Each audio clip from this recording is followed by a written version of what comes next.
Hi, I'm Rick Kahler. Thanks for joining me. I've noticed recently that news and commentary programs are being inundated by ads with dire warnings of the imminent collapse of the U.S. economy and dollar. Here's some of the examples. Are you worried about the value of the dollar? Protect your wealth and safeguard your financial future. Invest in gold. Another one. Don't gamble with your finances. Choose the proven safeguard of gold. And another. The fate of the U.S. dollar is uncertain. With ballooning debt levels and a struggling economy, experts warn that a collapse could be imminent. Protect yourself by investing in gold, the ultimate hedge against economic instability. Well, those ads must be hitting home because I've had several inquiries wondering if selling out of a diversified portfolio and going to gold might be a good idea. The short answer might be yes.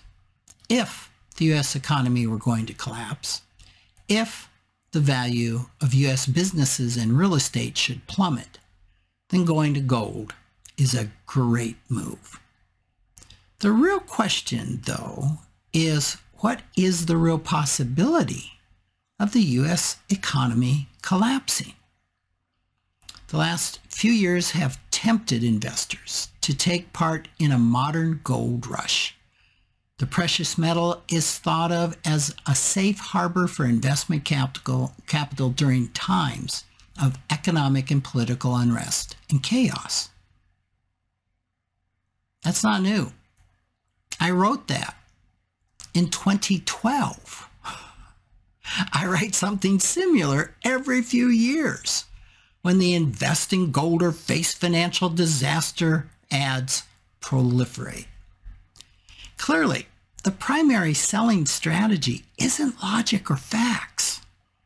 The purveyors of investing in gold are selling fear, trying to create a sense of panic and anxiety that can only be solved by buying gold. The only real financial security they're concerned about is their own. So they motivate you to buy gold with manipulation, exaggeration, or outright lies. Let's look behind the curtain of fear about the dollar and our economy collapsing. These advertisements have been going on for years. Now, I was a hardcore gold bug in my 20s. I completely bought the notion that paper currency was going to collapse along with financial investments like stocks. The only assets to survive would be gold, pre-1964 silver coins, and real estate. On January 14th, 1980, when the price of gold was around $800 an ounce, I converted my paycheck into gold. Over the last 43 years, I definitely become older. I have become a little wiser. I waited and I waited for the U.S. economy to melt down and the dollar to plummet. It never happened. Meanwhile, I saw my gold investment go from $800 to $2,016. During the same time, $800 adjusted for inflation needed to grow to $3,119. Unlike what I was promised, gold didn't keep pace with inflation. On the other hand, an $800 investment in January of 1980 in the S&P 500, that terrible paper investment, grew to $88,853. That's if you were invested the dividends. Yep, I checked that calculation 3 times. $88,853. And gold went to $2,016. Oh, but you say, hasn't gold done better in recent years? Well, yeah, it has. Over the past 10 years of economic trepidation and political uncertainty, a $1,000 investment in gold grew to just about $1,500. Yet the same investment in those terrible financial investments called stocks grew to $2,500.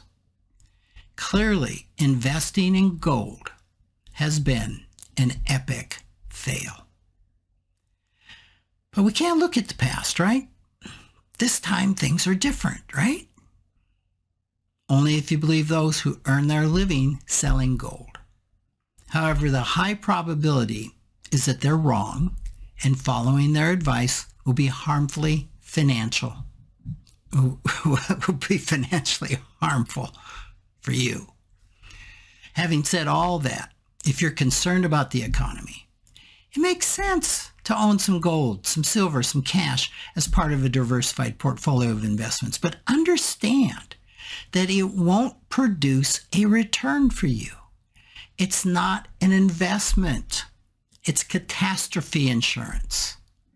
Its real value to you is not financial, but it's psychological and emotional. And in that slim chance that the U.S. disappears from the map, it could get you free passage to Canada.